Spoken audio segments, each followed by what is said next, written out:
یه فرمانده واقعی قبل از اینکه شجاع باشه باید یک استراتژیست ماهر باشه. باید با چیزی که در اختیار داره بتونه توی لحظه تصمیم بگیره و بهترین نتیجه رو بگیره و اگر هم پای عمل اومد وسط خودش پای کار باشه. ما توی تیپ 55 هوابرد شیراز یک گروه خاص داشتیم که هر کدومشون برای خودشون یه پا فرمانده بودن که میتونستن اگر مجبور بشن توی لحظه تصمیم بگیرن و عمل بکنن. یک سری آدمای مهربون و با شخصیت که اگر حرف از دفاع از وطن جلوشون مطرح میشد تبدیل میشدن به یک هیولای واقعی که فقط به هدفش فکر میکنه و باید تحت هر شرایطی به هدفش برسه. و پشت همه اینها یک فرمانده اعجوبه وجود داشت، فرمانده معروف عقرب‌های سیاه، فرمانده اعجوبه هوابرد و نمونه نظم و دیسیپلین ارتش، سرهنگ عباس کیانیا. درود بر شما، اینجا زاغ مدیاست و من هم جلال هستم. امروز میخوایم در مورد یکی از قهرمانهای گمنام وطن صحبت بکنیم که مطمئنم اگر تا آخر ویدیو همراه من باشین از دیدن این ویدیو مغزتون سوت میکشه.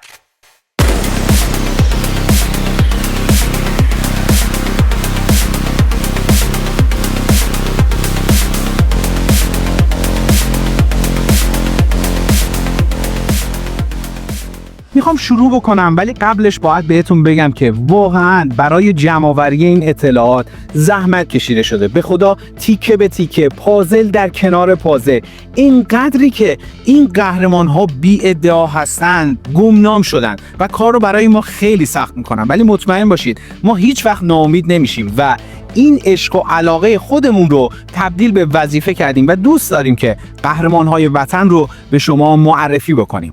میخوام روایت رو از یک شب از شب‌های عید سال 1361 شروع بکنم، جایی که حدود 2500 کیلومتر مربع از خاک ایران آزاد شد. البته مقدماتی هم داشت. اون شب هوا مثل آهن داغ شده بود، رمل‌های زیر پای تکاورها میسوختن، شب‌ها و روزها هیچ فرقی با هم نمی‌کرد. اینقدر گرما وحشتناک بود که انگار زمین خودش هم داشت میسوخت. با این حال یک سکوت عجیب همه جا رو فرا گرفته بود، سکوتی که حتی نفس کشیدن هم توش مشخص بود. تکاوران نمیتونستن منتظر بمونن. قرار بود که گردان 126 به فرماندهی سرهنگ عباس کیانیا کاری رو انجام بده که حتی عراقی ها هم فکرش رو نمی کردن. یک حرکت برنامه ریزی شده، یک عملیات برقاسا ولی کاملا محرمانه و مخفی. جناب کیانیا روبروی گروهان یکم ایستاده بود، یک دستش روی نقشه، دست دیگه علامت میداد. ببینید هیچ کس نباید دیده بشه، این عملیات کاملا مخفیه. قبلا اطلاعات لازم رو بچهای رکن 3 بهتون دادن، همتون میدونید که باید چی کار بکنید. لباسهای عراقی‌ها آماده است، باید بهشون نفوذ کنیم. از این خطی که دارم نشون میدم تقریبا 14 کیلومتر باید راهپیمایی کنیم، اونم نه هر جایی، توی رمل‌های بیابون بدون هیچ سر و صدایی. و جناب کیانیا ادامه داد: موفقیت این عملیات روی کل عملیات اصلی تأثیر مستقیم داره. هر قدم، هر حرکت حساب شده است. حواستون رو جمع بکنید. کوچکترین اشتباه یعنی لو رفتن و همه چیز خراب میشه. تکاورها بعد از اون شروع کردن به چک کردن تجهیزاتشون و با تمرکز آماده شدن. شب، سکوت، رمل‌ها و یک مأموریت که میتونست سرنوشت یک عملیات بزرگ رو رقم بزنه. تکاورها شروع کردن به حرکت. هر قدمشون روی رمل‌ها صدایی نرم و آهسته داشت، انگار که زمین نفس خودش رو حبس کرده بود. نور ما فقط سایه‌های بلند و کشیده‌ای رو از این دلاورا روی زمین انداخته بود و هر لحظه ممکن بود که دشمن یک حرکت از اونها رو ببینه. سروان فرهاد بهروزی، فرمانده گروهان یکم، جلو ایستاده بود. چشمش به مسیر بود و گوشش به هر صدایی که بیاد. با یک علامت دست 2 نفر در کنار خودش رو صدا زد و شروع کرد زمزمه کردن. این مسیر رو از نزدیک زیر نظر بگیرید. هر چیز مشکوکی رو که دیدید سریع اطلاع بدید. حواستون باشه حتی یه برگ هم ممکنه خبر برسونه. تکاورا با لباسهای عراقی شروع کردن به نفوذ توی دل پایگاه دشمن. هر چند دقیقه یک بار صدای باد و رمل‌هایی که زیر پاشون میلغزید تنها چیزی بود که میشنیدن. قلب‌هاشون تند میزد، نه از ترس بلکه از هیجان و تمرکز بیوقفه. بعد از چند کیلومتر به خطوط اولیه دشمن رسیدن. چهره‌هاشون توی تاریکی فقط سایه بود، اما دست‌هاشون روی سلاح‌ها آماده شلیک. هر صدای کوچیک، هر حرکت مشکوک ممکن بود که عملیات رو لو بده و اون لحظه اولین نگهبان ظاهر شد.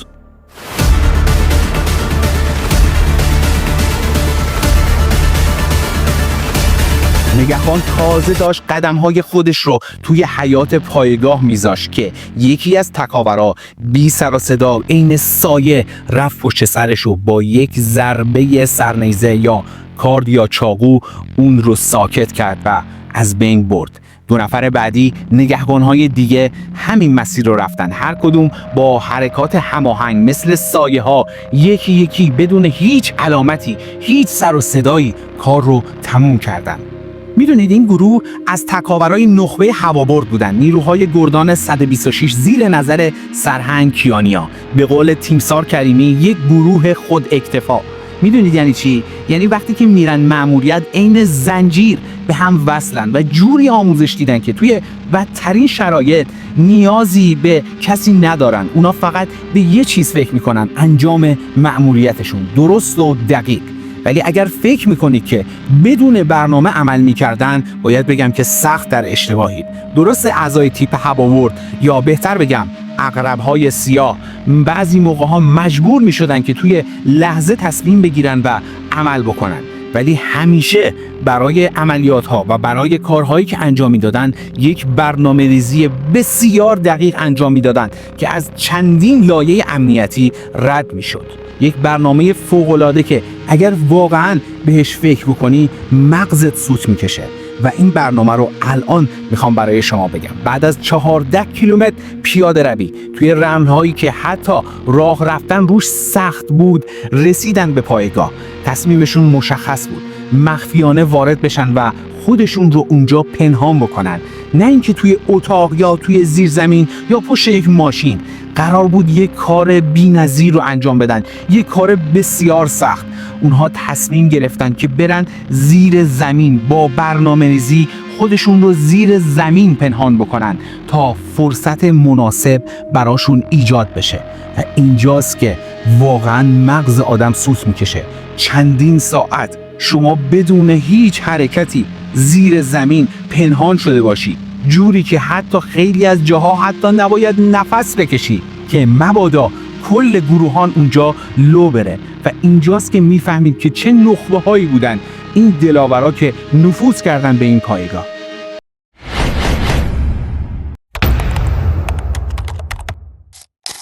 عین یک شکارچی صبور همشون زیر زمین پنهان شده بودن. اما حالا اوج کارشون توی قصدشون برای این کاره. برنامهشون این بود که وقتی حمله اصلی نیروهای ارتش شروع شد تا عراقی‌ها بیان و به خودشون بجنبن تا با نیروهای ما مقابله بکنن، بیان بیرون و از پشت و از داخل پایگاه همه اونها رو منهدم بکنن. وقتی که حمله اصلی شروع شد، تکاورا با سرعت برق خودشون رو از زیر خاک بیرون کشیدن، حمله ور شدن به همه سربازهایی که اونجا بودن، سربازهایی که هنوز دنبال سلاح بودن، دنبال سنگر بودن و تعدادشون هم دنبال فرار کردن بودن و خیلی‌ها هم اسلحه به دست گرفته بودن که برن با نیروهای ارتش مقابله بکنن. در عرض چند دقیقه پایگاه در جا اونجا قبضه شد و همه نیروها نابود شدن. حتی قبل از اینکه نیروهای خودی برسن و وارد اون پایگاه بشن، این تکاورای نخبه کار رو اونجا تموم کرده بودن. الان پیش خودتون فکر میکنید که دیگه تموم شد و عملیات انجام شد، ولی اشتباه نکنید. قسمت هیجان انگیز این ویدیو و قسمت بی‌نظیر این عملیات تازه اینجا داره شکوفا میشه. حتما تا آخر ویدیو همراه من باشید.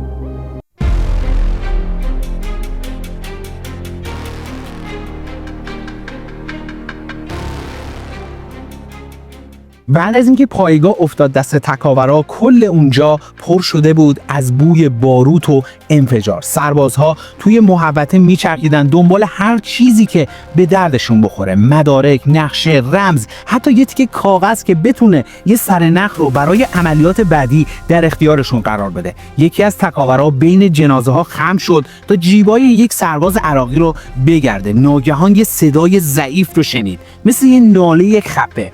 با اخم برگشت رو نگاه کرد. یکی از جنازه ها داشت تکون میخورد. یهو با تعجب گفت این یکی هنوز زنده است. 2 تا از اون تکاورا دویدن و با احتیاط بلندش کردن. خاک و خون صورتش رو پوشونده بود. مرد با صدای ضعیف گفتش که انا جندی، من سربازم، و هی هم این رو تکرار میکرد. و اونها بردنش پیش سروان فرهاد بهروزی. وقتی که جناب بهروزی نگاهش کرد، اخماشو کشید توی هم. گفت جندی ها؟ برگشت گفتش که نه، انا جندی. بهش یه قمقمه آب دادن، چند لقمه نون بهش دادن. همون موقع اذان رو میگن. بهروزی وضو میگیره و جناب باکری هم از راه میرسه و میاد در کنار جناب بهروزی. قبل از اینکه من ادامه رو بهتون بگم، دلم میخواد شما بدونید من واقعا عاشق جناب باکری ام. هر کسی هم هر چیزی میخواد به من بگه عیبی نداره، ولی من واقعا ایشون رو خیلی دوستش دارم و بهتون قول میدم که در آینده خیلی نزدیک یه ویدیوی جذاب از ناگفته‌های ایشون براتون میسازم. اذان رو میگن و این 2 نفر شروع میکنن به نماز خوندن. بعد از اون 2 تا تن ماهی میارن و یه پارچه رو پهن میکنن و شروع میکنن به تن ماهی ها رو باز کردن و نون آوردن و غذا خوردن. بهروزی تا میفهمه که اون سرباز عراقی غذا نخورده، بهش اشاره میکنه که بیا تو هم اینجا در کنار ما غذا بخور. اون سرباز اولش مردده، ولی لقمه اول رو میاد بر میداره و میخوره. بعد لقمه دوم رو میخوره و بعد لقمه سوم رو بر میداره و یهو وسط اون غذا خوردن سرش رو بلند میکنه و مستقیم توی چشمای جناب بهروزی نگاه میکنه. با لحنی لرزون بهش میگه که انا لواء الدخیل علی الجاسم الهلالی قائد المشتاق، یعنی من سرلشکر دخیل جاسم الهلالی هستم، فرمانده کل میشتاق، یعنی کسی که کل اون منطقه رو فرماندهی میکرده. اون لحظه آقا مهدی میگه که اوه مثل اینکه شاهماهی شکار کردی خسرو جان. یه سکوت سنگین کل اونجا رو میگیره. چند ثانیه همه فقط بهش نگاه میکنن. جناب بهروزی آروم ولی با قاطعیت میگه که نه، مثل اینکه بازی عوض شد.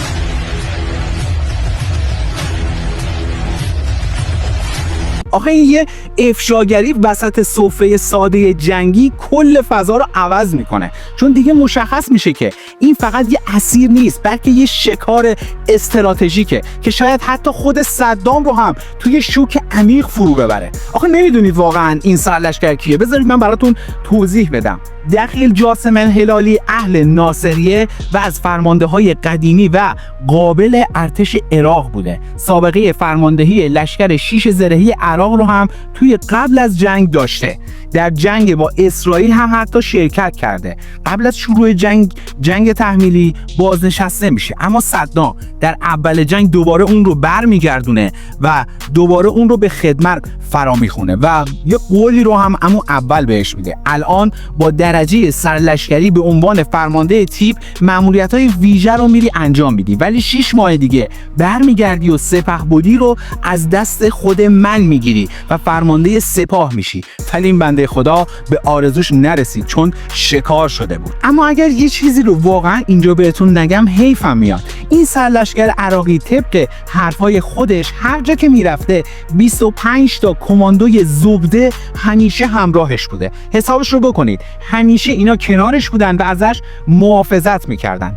ولی تکاورای ایرانی اصلا نمیدونستن که کی اونجاست. اون 25 تا کماندو هم قاطی بقیه نابود میکنن و میرن جلو. به خاطر همین بود که عراقی‌ها بهشون میگفتن عقرب‌های سیاه. این لقب رو عراقی‌ها برای تیپ 55 هوابرد انتخاب کردن. جدا از نیش کشندهشون، به نظر من اونا اصلاً عقرب نیستن، اونها شیرهای پارسی ایرانی هستن.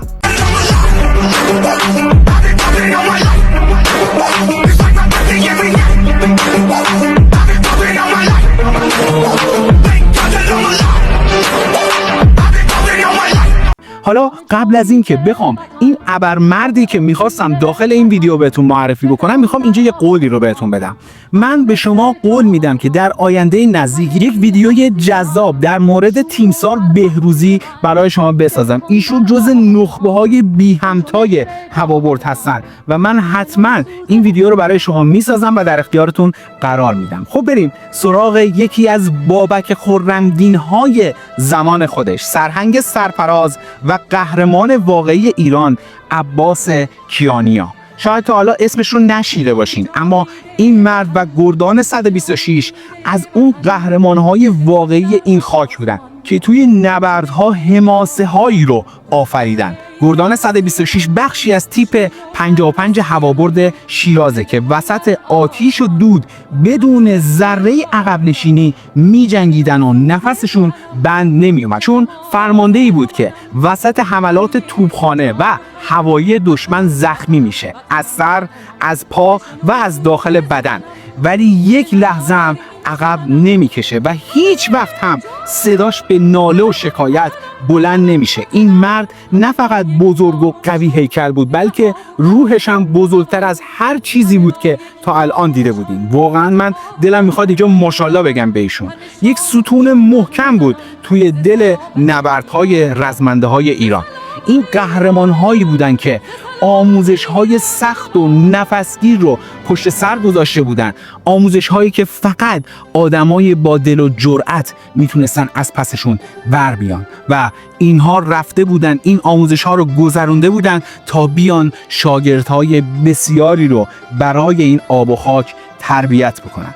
قبلش من خدمت شما عرض بکنم در خصوص حضور خود جناب سرهنگ کیانیا در همین عملیات، یعنی حضور کنار نیروهای گروهان یک، خیلی ها میگن ایشون حضور داشته، خیلی ها هم اشاره نمی کنن، اما در فرماندهی ایشون در همون زمان اصلا هیچ شکی نیست. ولی ایشون اگر برین یه مقدار تحقیق در موردش بکنین متوجه میشین که مثل شیر صحرا، یعنی جناب آبشناسان خودشون میرفتن تو خیلی از عملیات ها مستقیم شرکت میکردن. پس اگر ایشون داخل اون عملیات هم بوده باشه اصلا بعید نیست. به خدا ما خیلی ناراحتیم. باور کنید ایشون از پهلوانان و قهرمان‌های ایران بودن، اما ما هر چی که گشتیم اطلاعات بیشتری رو در مورد ایشون به دست بیاریم موفق نشدیم. به خدا همین حالا هم به زور کنار هم قرار دادیم، اما ما مدیون این گردان و فرمانده های رشیدش هستیم، مدیون همه قهرمان های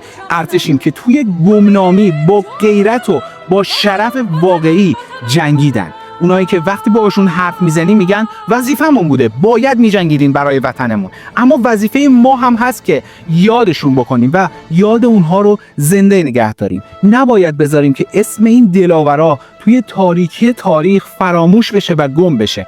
این قهرمان وطن سرانجام در تاریخ 16 تیر 1399 به یاران جاوید خودش میپیونده. نکته دیگر رو هم من به شما بگم، پسر بزرگوار ایشون در همون تیپ مشغول به خدمت به وطن هستن، سرهنگ کیانیا، و ایشون شاگردهای بسیار زیادی رو برای این آب و خاک پرورش دادن و آموزش دادن. خیلی هاشون الان مایه فخر ایران هستن. یکی از همین بزرگواران دکتر دهناد، اولین داور بین‌المللی جودو در آسیا. ولی اینجا در آخر من یک سوال مهم دارم از شما. خدا وکیلی این سوال برای ما خیلی ارزش داره. این قهرمان وطن رو تا به حال اسمش رو شنیده بودین؟ میشناختید ایشون رو یا از طریق پیج ما و کانال ما با ایشون آشنا شدید؟ امیدوارم که با این ویدیوی امروزمون تونسته باشیم نظر شما رو جلب بکنیم و تونسته باشیم یک ویدیوی درخور شما، درخور شخصیت شما وطن پرستای عزیز ایران گذاشته باشیم. من واقعا قلبا همه شما رو دوست دارم. همه محبت هایی که به شخص منده و تمام بچه های تیم زاغ مدیا دارید واقعا توسط ماها خونده میشه. دونه دونه این بچه ها بعضی موقعی محبت های شما رو که میبینن در کنارش اشک شوق میریزن. من باید از شما اینجا تشکر میکردم بابت این کامنت های زیبایی که برای ما مینویسید و از ما تقدیر میکنید. من به شما باز هم میگم ما این عشق و علاقه خودمون رو تبدیل به وظیفه کردیم و مطمئن باشین تا جایی که نفس در بدن داریم و جونی برامون بمونه این راه رو ادامه خواهیم داد. حتما نظراتتون رو باز هم برای ما بنویسید. اینجا زاغ مدیاست و من جلال هستم.